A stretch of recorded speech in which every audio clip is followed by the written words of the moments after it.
aneh kalau kita mempelajari bagaimana computational thinking, tapi kita sendiri bahkan nggak terbiasa Mhm. atau bahkan nggak bisa berpikir dengan benar gitu loh. Mmm. Nah, berpikir itu apa sih gitu kan? Mhm. Berpikir itu padahal sesimpel berbahasa. Mmm. Berbahasa itu berpikir itu sendiri gitu. Kenapa tak bilang Mmm. berbahasa itu berpikir sendiri gitu kan? Ya gimana kamu bisa berpikir kalau kamu tidak bisa verbalize gitu apapun realita yang ada di dunia ini gitu kan, ke kepalamu gitu loh. Oke lah misalkan apa yang jadi ketakutannya dengan, oh guru-guru harus bisa coding, harus ngajarin anak-anak yang ngoding. Ketakutannya apa sih? Apa kita takut dengan dunia AI sekarang gitu? Terus Mmm. maksudnya apa? Apa kita mau mengembangkan AI gitu? Mmm. Ya kalau mau mengembangkan AI, Sarananya udah siap belum? oke, kita nggak bicara sarana dulu Oke, deh gitu apa kan. nih? AI itu sendiri tuh apa sih gitu kan. AI itu sendiri dibuat dari matematika gitu loh. Ya Oh, untuk kita bisa mempersiapkan generasi yang bisa ikut mengembangkan AI di AI luar berarti sana, ya kita perlu orang matematikanya yang ahli matematika gitu loh. diperkuat lagi. Iya, Mmm, artinya gini, artinya apakah melalui coding jadi lebih kuat? enggak, matematika dulu gitu loh.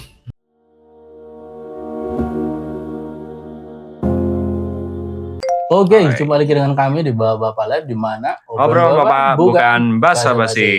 Dan seperti biasa di obrolan Bapak-Bapak ini kita akan membicarakan hal-hal yang kami yakin gitu ya menjadi overthinking-nya para bapak-bapak tapi jarang diceritain Ceritain. karena bapak-bapak Jarang jarang bercerita. bercerita. Jadi kalau untuk bapak-bapak yang jarang bercerita, pengen cerita gitu kan curhat-curhat aja di kolom komentar channel Channel ini. ini. Nah, di malam ini biasa kan saya jadi host yang lempar masalah gitu kan. Malam ini masalahnya datang dari Pak Eng gitu. Jadi saya Jadi udah santai nih nggak pegang-pegang tablet gitu kan. Cuma ya nih jaga kamera aja. oh Oke, jadi jadi malam ini kita bakal ngobrolin apa nih, Pak Eng? Saya penasaran ini. ya malam Request ini khusus ini. kita bakal bahas coding ya di SD. Coding di SD. Coding di SD. Konteksnya gimana tuh? Coding buat anak SD apa malah coding buat guru SD? Atau dua-duanya? Justru itu, jadi yang biasa nonton ya, biasanya Pak Magang yang lempar pertanyaan, sekarang Pak Magang jadi narasumbernya nih. Kita bakal Asik. tanya-tanyain dari keilmuannya beliau ya kan, yang software engineer, sama dihubungkan sama sekarang guru-guru itu kalau yang teman-teman tahu, Mhm. itu banyak siswa atau kelas 5, kelas 6 itu harus menguasai, eee, dasar-dasar coding atau Dasar kecerdasan coding. artifisial gitu. Oke. Itu Menarik semacam mata menarik. pelajaran yang baru gitu, Pak Magang. Nah, Itu masuk di apa, reguler atau ekstrakurikuler gitu? intra intra. Intrakurikuler Iya berarti? Berarti kayak pelajaran wajib gitu? iya, jadi matematika, IPAS, Oh. ini coding, nah gitu. Cuma Oke. belum semua sekolah. Belum semua Iya, belum sekolah, semua oke. sekolah. Menarik juga ya. Menarik, karena yang jadi masalah yang Ya, jadi apa nih yang masalah jadi nih, masalah? karena saya sendiri guru ya, jadi Ah, kenapa ini tiba-tiba muncul atau tren, seminar-seminar guru coding, AI mhm, gitu, tiba-tiba ada, itu mungkin kalau yang teman-teman sudah sering lihat di, media sosialnya, Pak Wakil Presiden kita, Pak Gibran, itu memang oke. dari situ lalu menuju ke kementerian, dibuatkanlah semacam pembelajarannya, Oke. kurikulumnya gitu ya. Ya ya, Nah, yang jadi pertanyaan kan gini, Pak Magang, apa tuh? kalau fenomena maraknya pelatihan coding guru SD ini, Mmm, fokusnya adalah membuat aplikasi atau mungkin menjalankan Scratch, dengan atau Scratch, mungkin oke pakai lembar kerja gitu ya. Ada yang oke. kemarin, 01 gitu ya. Mmm, Tapi gimana kalau itu sebenarnya malah mengabaikan konteks cara berpikir siswa itu sendiri, gitu. justru malah mengabaikan cara berpikir itu sendiri. Iya, Ya ya. fokusnya ke tekniknya, bukan ke cara berpikirnya. Ya ya ya. Mungkin bisa dibuka dulu nih, apa sih, Mmm, apakah kita mau langsung bahas coding-nya atau mungkin sebelum coding ada prakondisi tertentu nih yang harus dimiliki oleh si siswanya? oke oke oke. Oke, jadi ini mungkin untuk yang belum pernah ngikutin kita dari awal gitu kan, Mhm. ya saya ini profesinya udah ya 10 tahun terakhir ini gitu ya, lebih sih gitu kan. Itu adalah sebagai software engineer gitu ya. Mhm. Di beberapa startup yang mungkin teman-teman kenal di Indonesia pernah itu kan, kerja remote di perusahaan luar negeri juga pernah gitu ya. Jadi mungkin kita, bedakan dulu gitu ya.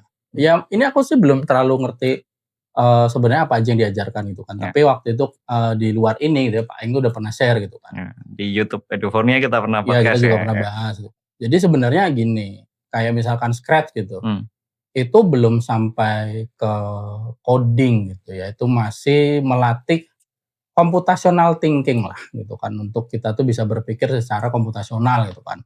Nah, sebenarnya gini ya, jadi mulai dari runtutannya gitu ya, jadi mulai dari kita bikin algoritma gitu hmm, kan, baru nanti algoritma itu kita terjemahkan jadi pseudocode, jadi code yang belum pakai bahasa program gitu kan. Nah, baru ketika kita taruh algoritma itu, kita bahasakan dalam, bahasa program, ya, itulah yang namanya proses coding gitu loh, hmm, ngebuat code-nya gitu kan. hmm, Nah, baru nanti dari coding itu, dari beberapa coding itu kan tujuannya apa, buat jadi program. Nah, itu namanya programming gitu loh.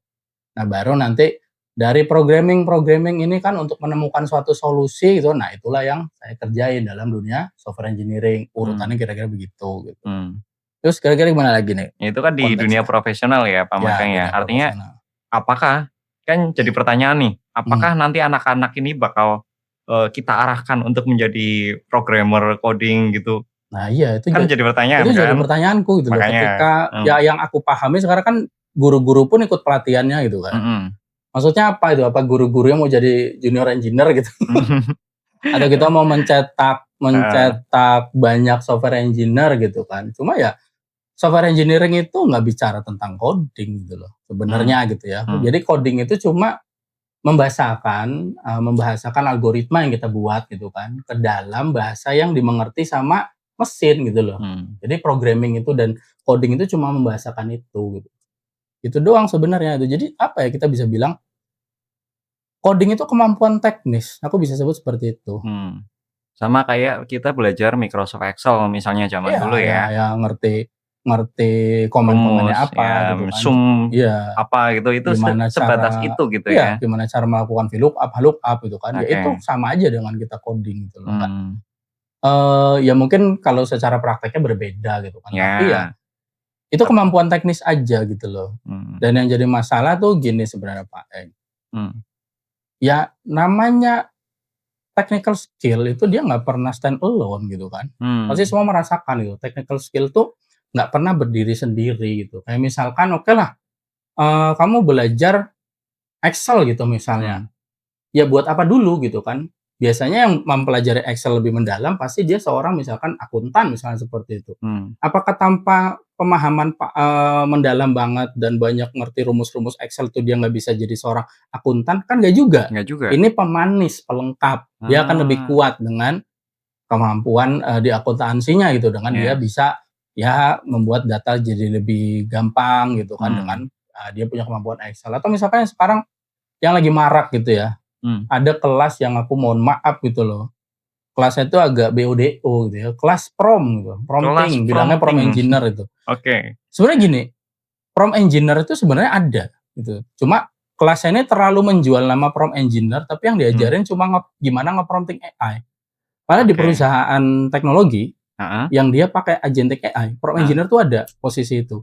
Walaupun kalau kayak misalnya di 2025 itu lowongan di LinkedIn aja gitu ya, jadi udah ada penelitian mmm, dari Universitas, of Ulu, mmm, itu mereka bikin penelitian, berapa banyak sih emang lowongan spesifik bilang kalau dia tuh prompt engineer. mmm, Itu dari 20.000 sekian tuh cuma ya sekitar 72 oke, lowongan gitu loh. Nah, yang lainnya tuh biasanya nebeng, kayak misalnya namanya jadi AI engineer, mhm, gitu kan.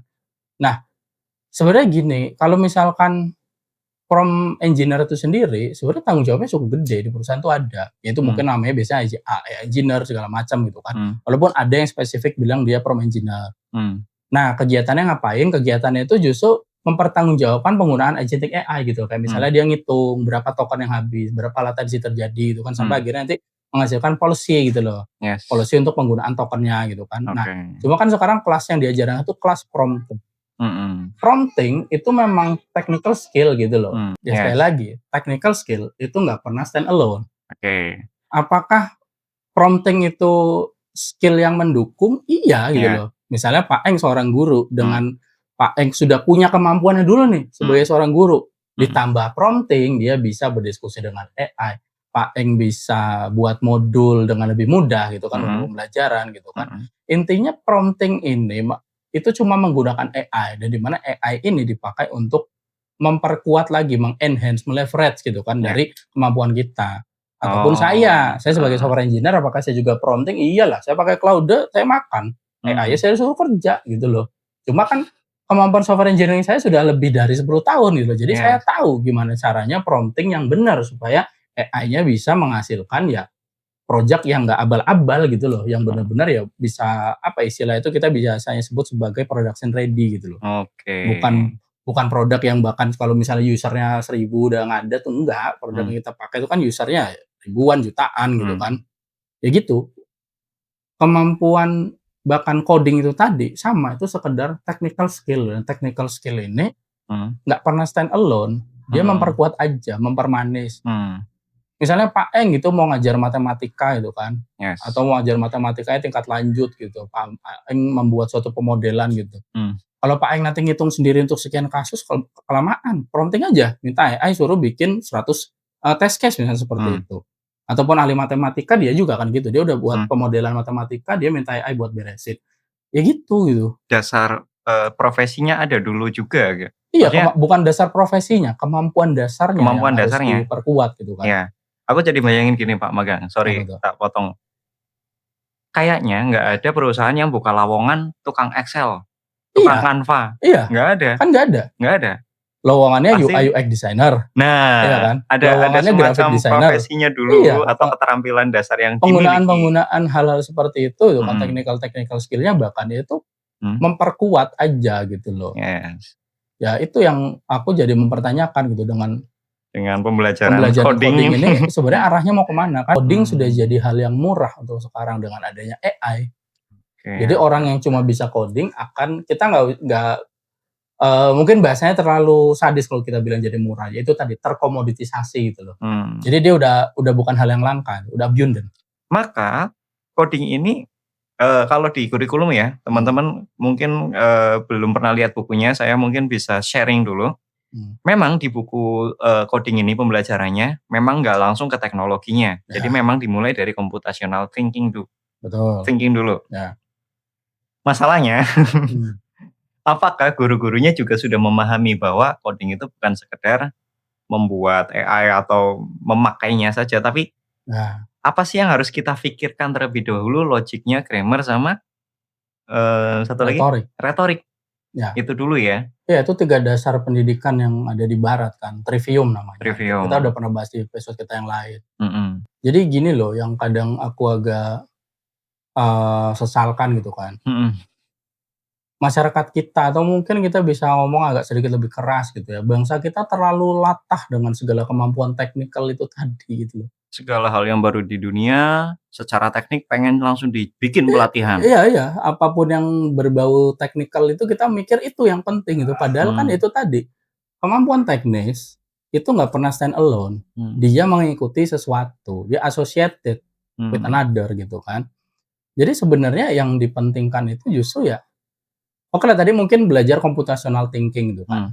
Tapi buatku jadi agak aneh kalau kita mempelajari bagaimana computational thinking, tapi kita sendiri bahkan nggak terbiasa Mhm. atau bahkan nggak bisa berpikir dengan benar gitu loh. Mhm. Nah, berpikir itu apa sih gitu kan? Mhm. Berpikir itu padahal sesimpel berbahasa. Mhm. Berbahasa itu berpikir itu sendiri gitu. Kenapa tak bilang Mmm. berbahasa itu berpikir sendiri gitu kan?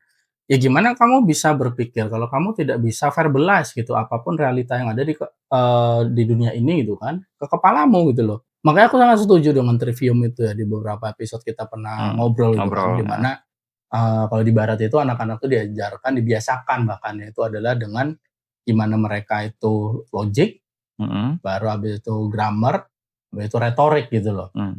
Jadi berpikir dan berbahasa itu sebenarnya sinonim gitu. Mhm. Nah, baru akhirnya dibiasakan lah sampai akhirnya itu beretorika gitu. Itu kan juga melatih pemikiran. Mhm. Nah, sebenarnya kan buat aku, apa ya, tugas guru SD itu udah terlalu banyak gitu loh. Kalau sampai harus dikasih Ditambahin pelatihan yang katanya coding. pelatihan coding-coding ini gitu kan. Iya. Sebenarnya kan tugas guru ya, apalagi kayak Pak Eng kan guru sekolah dasar gitu kan. Mhm. Sebenarnya kan cukup membawa gimana sih anak-anak itu bisa mengobservasi dunianya gitu Mmm, kan, realita yang ada itu kan dengan sederhana, bisa mulai memodelkan sesuatu, merancang mmm, sesuatu, memikirkan sesuatu gitu kan, bisa tahu kalau apa yang dia pikirkan itu salah, mmm, menerima kesalahannya atau diperbaiki bareng-bareng gitu kan ya, mmm, sampai akhirnya bisa menghasilkan sesuatu mungkin gitu loh. Itu yang lebih mmm. penting dari sekedar tren-tren coding ini tuh. Wah, Ya ini itu malah menurutku ya, gimana menurut justru itu dirimu? kan kita butuh butuh ini loh, kalau, bapak-bapak yang nonton ini ada yang guru gitu ya, kita Mmm, butuh POV dari senior software engineers itu sendiri gitu. ya, Maksudnya ya aku yang paling dekat dari dunia coding gitu kan. iya, Gimana gimana lagi Pak Eng? Apalagi yang pengen ditanyain? oke. Saya nggak biasa loh kan jadi host. Iya ya. Kadang-kadang nanya-nanya ternyata ya, Iya, jawab itu capek. capek Gimana Pak menguras Eng? energi ya. Jadi Gimana gini Pak Pak Eng? Magang, kalau misalnya, Mmm, di buku memang tadi kan dijelasin bahwa mhm, nggak langsung ke teknologinya memang, nggak langsung ke coding-nya, tapi ya, bagaimana cara berpikirnya dulu di mana itu disebutnya adalah computational thinking, dibagi menjadi yes, 4 kalau di buku ya. boleh. Yang pertama itu dekomposisi. Dekomposisi adalah memecah masalah menjadi beberapa, Jadi eee, segmentasi. segmen, Ya, ya. Kalau di buku itu ceritanya adalah tentang ada ibu yang sedang mengambil jemuran. mhm, Ibu, secara proses yang terjadi di situ, ibu akan mengambil jemuran, disesuaikan dengan, apa namanya, ini punya siapa nih jemurannya, ya misalnya di-sort, ya, apa mhm, sebutannya Pak Magang? sort, Sort ya algoritmanya sort, sort, oh di-sort ya? ya sort, S-O-R-T. Oke, itu Ya yang kalau kita kalau di biasanya Excel, biasanya kalau kita tuh sortir. sortir, disortir, iya disortir Ya, ya. sort, Punya bapak sendiri, punya ibu mhm, sendiri, punya adik sendiri, punya kakak sendiri gitu ya. Nah, ya, itu kan sebenarnya pengalaman atau semacam kegiatan di mhm, sekitar kita yang kalau kita observasi, itu ya, kita melatih, computational thinking tadi ya. ya, Nah, berarti kalau bukunya sendiri itu udah bagus. Bener mhm. nggak menurut Pak Magang tuh? Iya, Bukunya sendiri udah betul oke untuk gitu ya? melatih computational thinking itu gitu. Mmm, Tapi untuk kita bisa melakukan dekomposisi, mhm, kita bisa memilah-milah, kita bisa mhm, melakukan secara bahasa algoritmanya adalah sort gitu kan. mmm, Sort itu aja ada bahasa di situ gitu loh. Makanya tadi mmm. aku bilang, bahasa itu adalah berpikir itu sendiri gitu loh. Kalau saya misalnya tidak tahu Heeh, sort atau memilih, saya tidak paham memilih dan iya, memilah gitu ya ya. nggak usah jauh-jauh kalau nggak tahu jemuran itu apa juga nggak selesai. Apa yang Oh itu mau ya, diselesaikan gitu kan. Makanya kita perlu oke. bisa membahasakan realitas yang ada. Oh tadi Mmm, ada jemuran, jemuran ini mungkin kalau dengan bahasa yang lebih tepat secara algoritma itu kan, kita untuk membuat algoritma, ibu mengambil dan atau paling tidak menurunkan pakaian yang sudah kering dari jemuran, kan itu langkahnya. Lalu ibu itulah, memilah-milah, ya kan, oke. ibu melakukan pemilahan terhadap baju-baju milik anggota keluarganya. Itu kan Oh, bahasa dari keseluruhan tindakan itu gitu loh. tapi kadang bahasa kita mensimplifikasikan itu mungkin ya, Iya, jadi ngangkat jemuran. angkat jemuran, dah Ah. padahal proses yang terjadi secara computational thinking itu, ya itu, ada Ya, kalau proses misalkan tadi, memilahnya heeh, dekomposisi itu dengan memilah gitu kan ya, heeh, untuk kita bisa menjelaskan proses pemilahan itu kita perlu bahasa yang tepat. mmm, Atau gini deh, eee, ada contoh lain dulu nggak?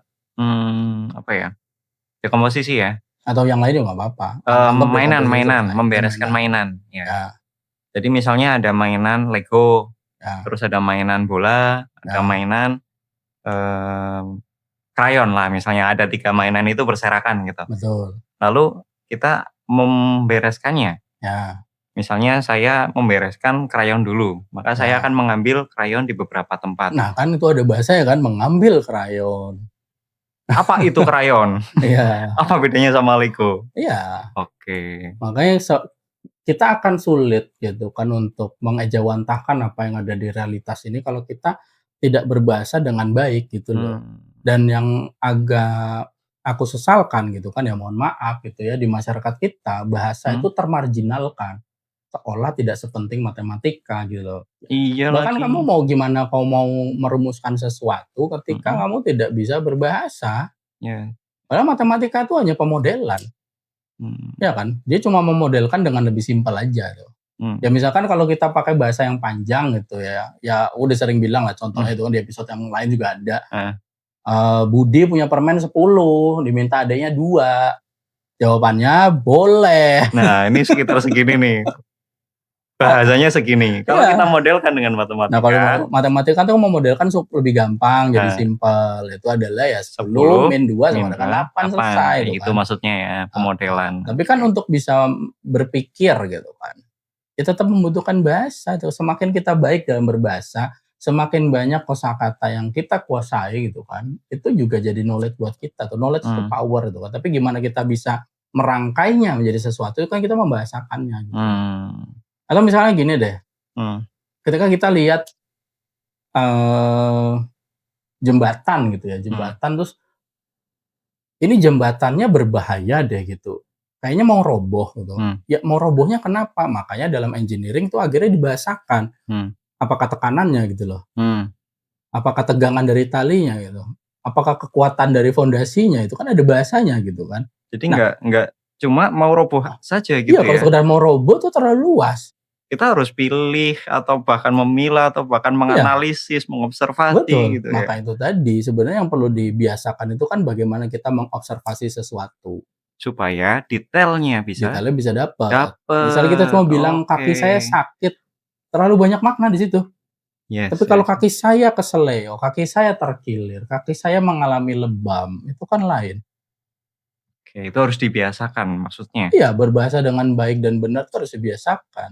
Jadinya Oke. semakin orang bisa berbahasa dengan baik gitu kan, atau bahkan menguasai bahasa asing gitu Mhm, kan, ya pemikirannya akan bertumbuh gitu loh. Jadi mmm, meningkatkan mhm, meningkatkan pola pikir itu dengan ya kita semakin baik berbahasa, berbahasa dengan benar gitu kan. mhm. Itu kan kunci awal dari literasi gitu loh. Iya iya iya. Karena kalau baca baca buku nggak ngerti maksudnya gimana, Iya, kamu nggak ngerti bahasa dari buku itu gitu, iya iya iya. terus numpuk aja gitu informasinya itu kan, akhirnya yang terjadi di masyarakat kayak apa, di masyarakat kita, Mmm, gudang pengetahuannya tambah penuh, tambah heeh, berdebu gitu kan, nggak keurus, lembab, itu ada sarang laba-laba mungkin gitu ya, heeh, tapi rumah pemahamannya tidak pernah dibersihkan, tidak pernah dibentuk, tidak pernah ditata, gudang aja dipenuhin gitu, nggak ada yang, mhm, "Ini bagus ditaruh di sini," nggak ada keterkaitan gitu loh. Nah, dengan kita bisa membahasakan informasi yang kita dapat, mhm, mengolahnya menjadi sesuatu, itu kan membahasakan kan. iya, Ada realitas di luar, kita bahasakan di kepala kita, maka itu tadi berbahasa itu berpikir itu sendiri gitu loh. Jadi mmm, menumbuhkan pemikiran kita itu ya dengan berbahasa dengan benar gitu loh. Kalau kayak misalnya latihan computational thinking itu mengasah, apa yang mmm. mau diasah kalau belum ada gitu kan. Ini mungkin kalau dibayangin di olahraga ada, misalnya pemain bola nih, pemain Ya, bola kan ada apa, latihan fisik sama ya, latihan main nih. Nah, betul. kita tuh keseringan langsung main, Langsung bener nggak? main, nggak Kalau ada. misalnya langsung di-coding tuh. Iya, nggak Eee, mikirin dia pemanasan dulu, latihan otot pahanya supaya Otot lututnya pahanya nggak ACL. iya, Teman-teman kita sudah banyak yang banyak ACL, nih. pemain bola bukan. Iya iya iya iya iya. Ya itu guys, maksudnya berarti oke, kita berarti langsung menuju ke guru yang, pelatihan coding nih Pak magang nih. Nah, Yang jadi, eee, bikin aku penasaran adalah gini, kalau guru-guru ini mmm, ada semacam pelatihan coding gitu ya, dan ya, waktunya mungkin cuma 3 jam, 4 jam. ya.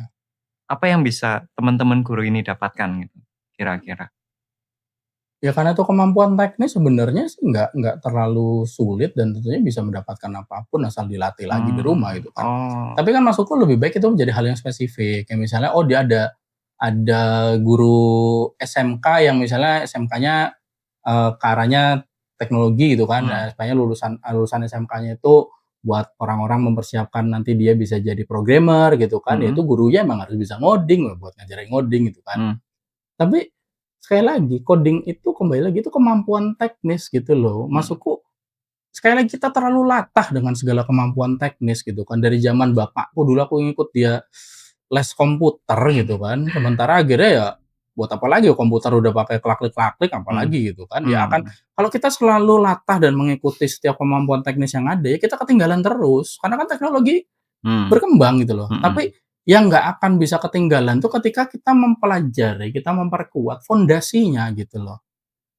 Oke lah misalkan apa yang jadi ketakutannya dengan, oh guru-guru harus bisa coding, harus ngajarin anak-anaknya ngoding, ketakutannya apa sih? Apa kita takut dengan dunia AI sekarang gitu? Terus mmm, maksudnya apa? Apa kita mau mengembangkan AI gitu? mmm, Ya kalau mau mengembangkan AI, Sarananya udah siap belum? oke kita nggak bicara sarana dulu Oke, deh gitu apa kan. nih? AI itu sendiri tuh apa sih gitu kan? AI itu sendiri dibuat dari matematika gitu loh. Ya Oh, untuk kita bisa mempersiapkan generasi yang bisa ikut mengembangkan AI di AI luar berarti sana, ya kita perlu orang matematikanya yang ahli matematika gitu loh. diperkuat lagi. Iya, Mmm, artinya gini, artinya apakah melalui coding jadi lebih kuat? enggak, matematika dulu gitu loh. Bahkan gini ya, untuk aku sendiri yang sebagai software engineer, makanya aku bilang kalau orang Hmm, sekarang semua bisa coding, itu mhm, ya mau nggak mau dia akan terkomoditisasi gitu loh. mmm, Karena sekarang coding itu jadi murah karena AI. Kita bisa merintah AI buat ngoding selama kita nih sebagai orangnya punya kemampuan software engineering. Software engineering dengan coding itu beda cerita, mmm. gitu. Jadi kayak kalau dibayangin coding itu bisa nendang, tapi software Mhm. engineering itu bisa bermain bola seutuhnya gitu Iya, ya? pemain bola Bisa seutuhnya, oper, bisa betul. melihat teman, Ya, bisa ngerti mendengarkan lapangan, pelatih gitu-gitu, betul. oke. Gampangannya gini deh, kalau susah saya ngomongin software engineering, kita Mmm, ke dunia pertukangan kayaknya gampang ya. oke oke coba. Kalau cuma bisa malu, apakah ada job yang namanya pemalu? Kan nggak. Ini lucu lucu. Iya kan? Pemalu ya? Iya.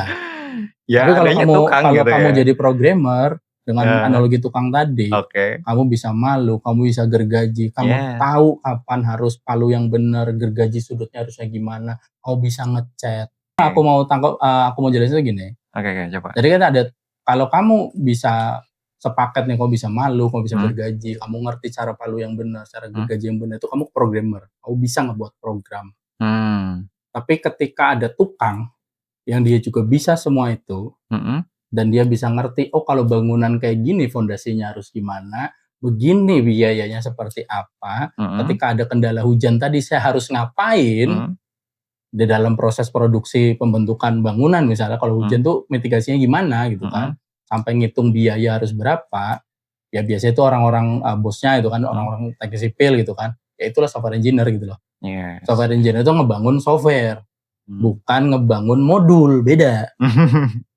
Gitu, walaupun dalam kerjaannya kita Oh, bagi-bagi tugas, "Oh kamu modul ini ya, kamu modul ini," tapi ya dalam ya, meeting itu kita merancang bersama gitu loh. mmm, Jadi ini harus gini, oh ini nanti kendalanya user kita 1 juta nih, berarti mmm, ada traffic-nya nanti masuk ke service mana? mmm, Oh yang ini berarti kita harus apain nih? Apakah kita rally meeting? Apakah kita nanti perlu ada caching di situ? Apakah back pressure yang lain kita harus lakukan gitu kan? Di mana kita perlu CDN? Nah itu kan bagian dari software engineering dan di situ mmm, nggak bicara tentang coding gitu.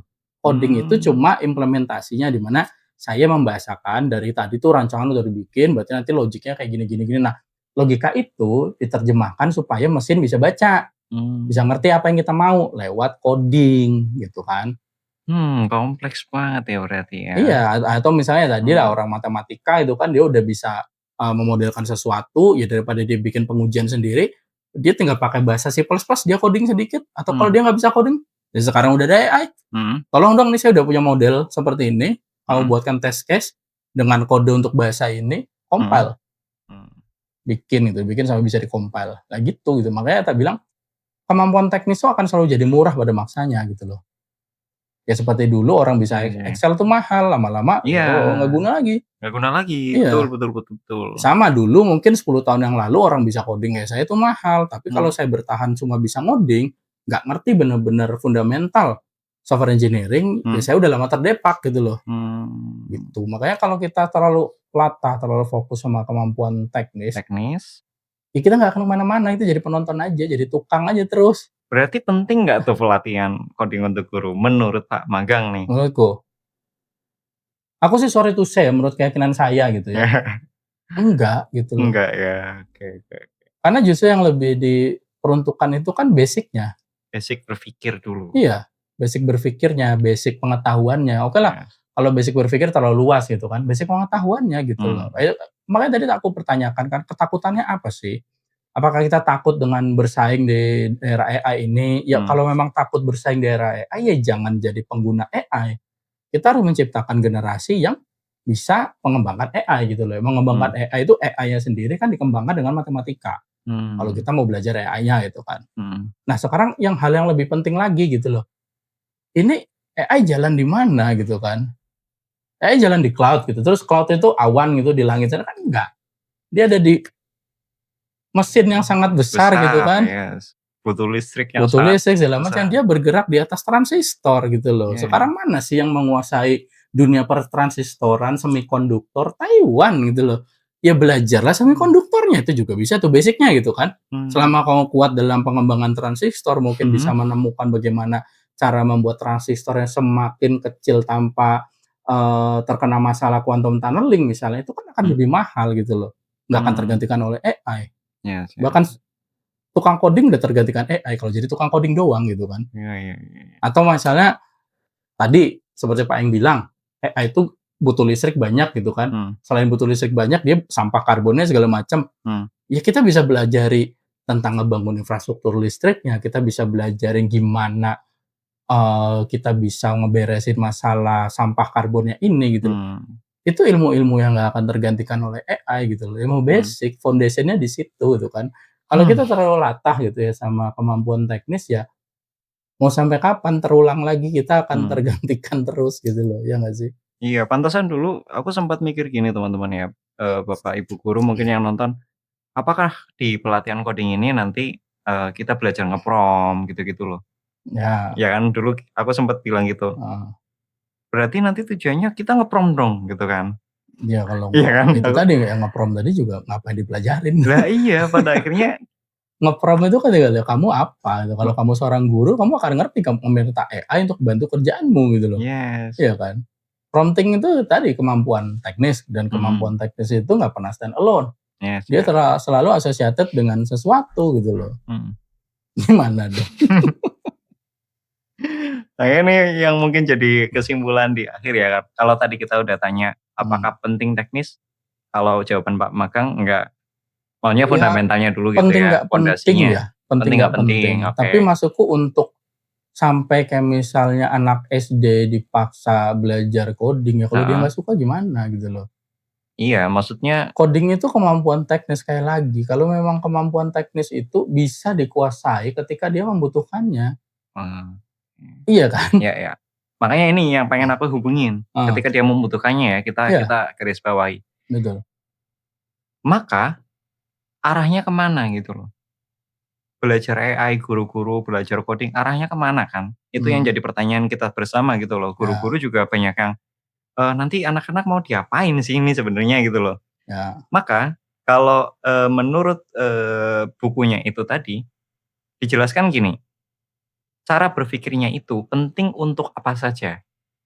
Bener ya, ya, cara berpikirnya itu cara penting untuk apa berpikir, saja. Contoh, heeh, suatu hari misalnya kalau kita kan banyak yang pekerjaannya sebagai nelayan dan petani gitu ya, kita ambil 2 ya, konteks ini deh. mhm, Suatu hari, mungkin cita-citanya, bukan petani gitu, terus dia, eee, takdirnya dalam hidupnya ternyata dia jadi petani gitu loh. mmm, Artinya yang kita harapkan adalah petani ini mampu menggunakan AI untuk mengurusi sawahnya. Maksudnya ya, bisa saja misalnya dengan, membuat semacam komposisi pupuk yang sesuai untuk bisa musim bisa, begini, gitu heeh, ya. iya, Artinya dia menggunakan cara berpikir, curiosity-nya mhm. ditambah knowledge-nya tentang pupuk, Iya, harus ada harus knowledge gitu tentang kan? pupuk, karena kalau Iya, misalnya cuma, "Aku pengen pupuk yang bagus dong, kira-kira komposisinya apa?" Gitu, terus bener, AI akan memberikan jawaban dengan segala yang dia tahu gitu mhm. misalkan. Sementara mungkin yang AI nggak tahu, yang lupa kamu tulis, mungkin paling tidak lupa ditulis ada misalnya kondisi tanahnya gitu Iya, misalkan. pH tanyanya berapa, Iya, itu itu kan tentunya penting. pupuknya juga akan berbeda setahuku ya, Betul betul. sepengalamanku Soalnya gitu aku loh. pernah itu Ya, aku pernah, ngalami soalnya. Jadi aku pernah bikin, bukan bikin, menanam, cabe. Terus aku ya, tanya AI kan, mmm, "Pupuk apa yang cocok untuk cabai umur 3 bulan?" Misalnya gitu kan. ya, Ya dia bisa jawab. Tak coba, mmm, fail gitu. Maksudnya aku nggak kasih konteks dulu. Aku ya, pakai polybag atau iya. aku di tanah Nah nanamnya itu. gitu. Kan kamu harus membahasakan realitasmu dengan benar. Nggak langsung tanya jawabannya apa Iya, kan gitu kamu harus ya. membahasakan, ini apa sih di realitasku apa sih, oh cabai saya tuh jenis cabainya ini, tanahnya ini, dalam polybag, saya taruh di mana. Itu tadi makanya berpikir, Heeh itu adalah heeh. berbahasa. Yes, jadi Jadi kalau kayaknya memang kayaknya sampai sekarang banyak guru-guru yang masih langsung kasih perintah nggak sih? aku nggak tahu ya, aku udah nggak Nggak pernah sekolah gitu. nggak maksudnya gini, aku sendiri gitu, Mhm, waktu tahu AI itu bisa bikin, rencana pembelajaran. Ya udah aku tinggal ya. tulis, bikin rencana pembelajaran untuk kelas 3. Iya, tapi kalau kamu bisa membahasakan dengan lebih spesifik tentu hasilnya akan lebih baik. Makanya tadi kita bilang, prompting itu kemampuan teknis, itu akan mengikuti kemampuan dasar dari orangnya. Mmm, Semakin orangnya pandai terhadap sesuatu, mmm. ya dia semakin bisa memerintah AI. Nah, Makanya betul. sekarang kayak di duniaku ini adalah yang dipertahankan untuk memakai Claude misalnya ataupun Codex gitu dalam proses software engineering, jadinya mau nggak mau kebanyakan yang senior. Mmm, Kenapa? Karena yang senior sudah terpapar dari zaman dulu dengan misalnya flash sale, di mana mmm, traffic berjuta-juta gitu kan. mhm, Kita udah ngerti namanya, production handling gimana, kalau ada error kita udah terbiasa mau nggak mau jam 3 pagi ditelepon, ada error di server gitu kan. mmm, Jadi ketika kita sudah punya segala kemampuan dasarnya itu, mhm, kita bisa membahasakan itu gitu kan mhm, bahkan. Jadi nggak mhm, cuma sekedar pernah mengalami, tapi mhm, kita memikirkan, kita membahasakan, jadi pemikiran semakin tajam itu kan, mhm, ya aku bisa merintah Claude, tapi kalau yang junior gimana? Makanya aku akhirnya mmm, kenapa aku beberapa waktu ini kan kalau Pak Eng lihat kan aku aktif, mhm, ngisi apa ya, ngisi kelas di mhm, kampus-kampus gitu mhm, kan. Itu tuh untuk ngasih tahu kalau sekarang dunia software engineering itu kamu perlu gini loh.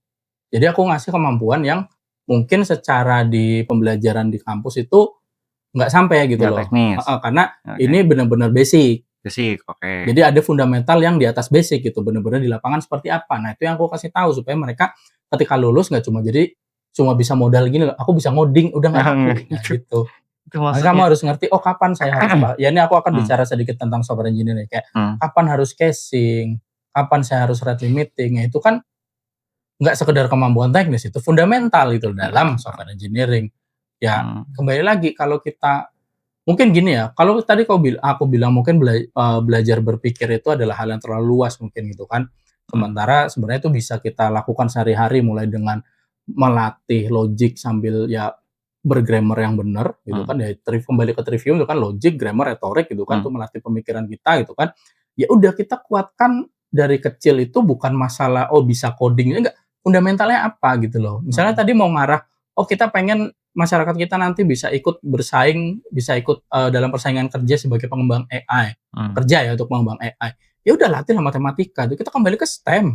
yes, Karena itu apa sih, sekarang kita nggak bisa duduk di bangku yang sama gitu di dunia itu karena kita nggak punya kurensinya gitu. Karensinya apa?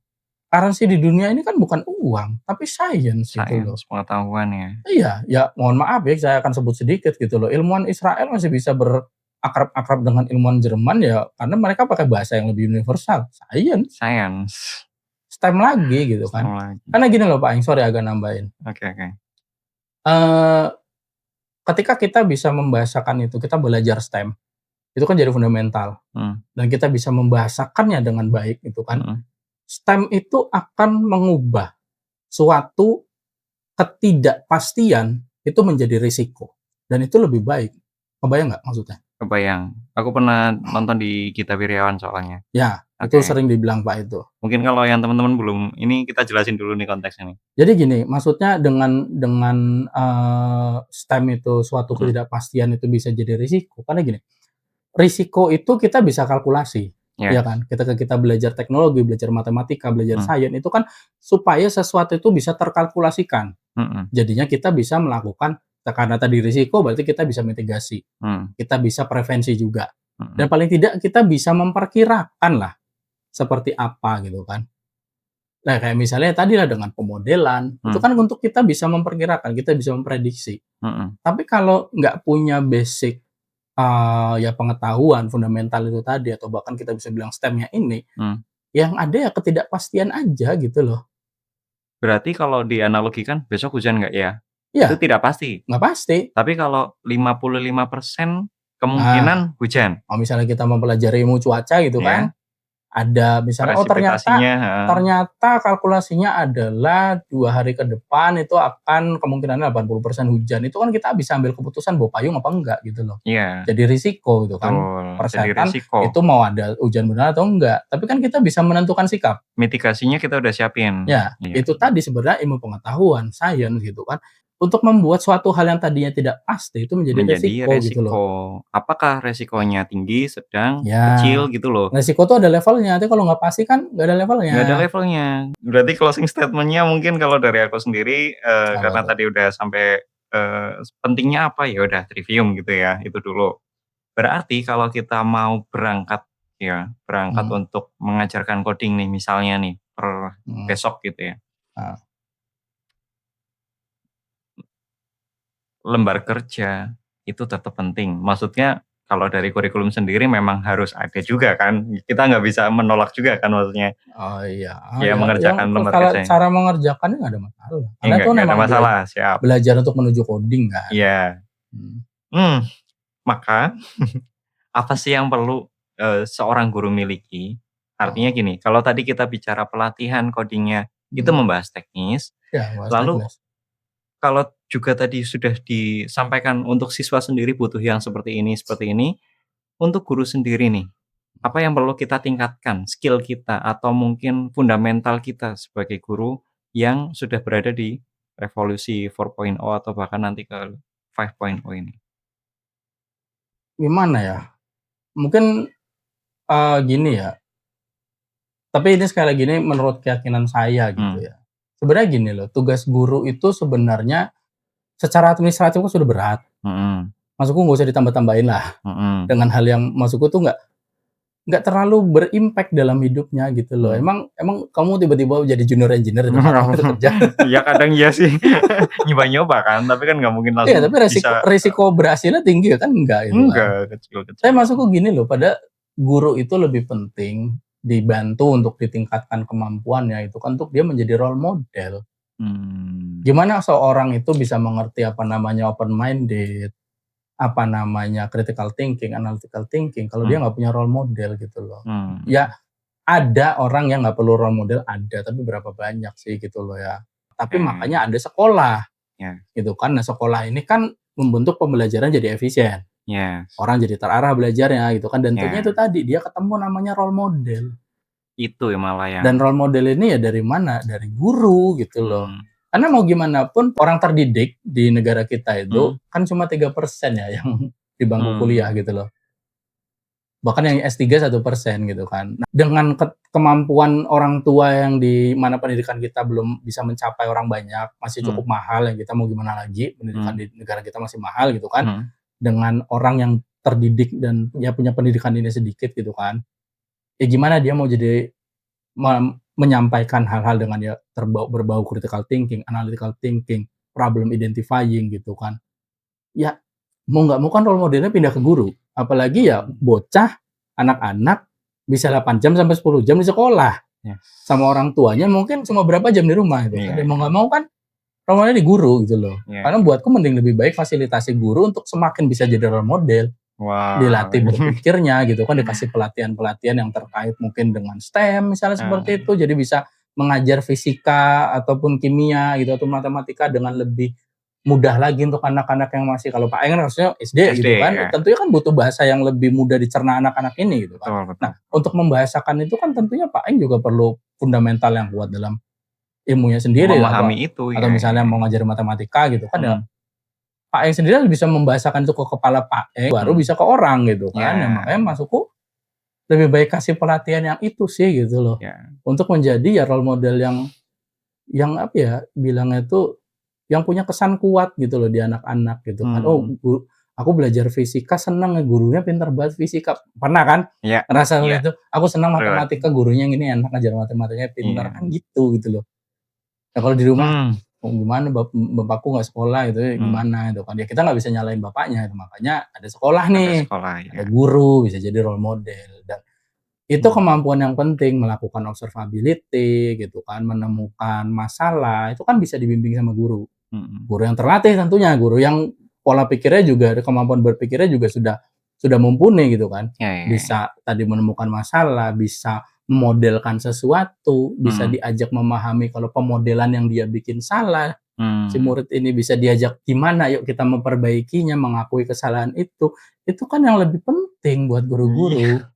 Ya nggak sih? Ini menurut keyakinan Iya saya. iya iya iya, berarti ya skill teknis okelah tetap jalan, cuma kita Ya, coba kembali ke diri kita juga gitu ya ya, sebagai guru kita, apakah kita sudah punya curiosity? Apakah kita baca buku? Apakah kita ya, memecahkan masalah di kelas dengan cara yang ya, runtut gitu loh. iya, Ya kita perlu dikembangkan juga gitu ya. betul. Oh, jadi dari situ apa yang bisa disimpulkan? Hostnya Pak Eng ya? Oke, kalau dari aku mungkin satu kalimat aja ya, Apa tuh? pelatihan coding ini tolong mungkin untuk teman-teman guru jangan hanya menjadi tren gitu Ya, ya, dulu tapi jadi menjadi tren. kebutuhan gitu. Artinya kita memang Boleh. butuh untuk belajar coding, supaya kita memahami fondasi berpikirnya bagaimana. Ya, untuk menuju ke In programming. Kalau yang mau pakai programming. Itu aja mungkin Pak Boleh, mungkin boleh. ya?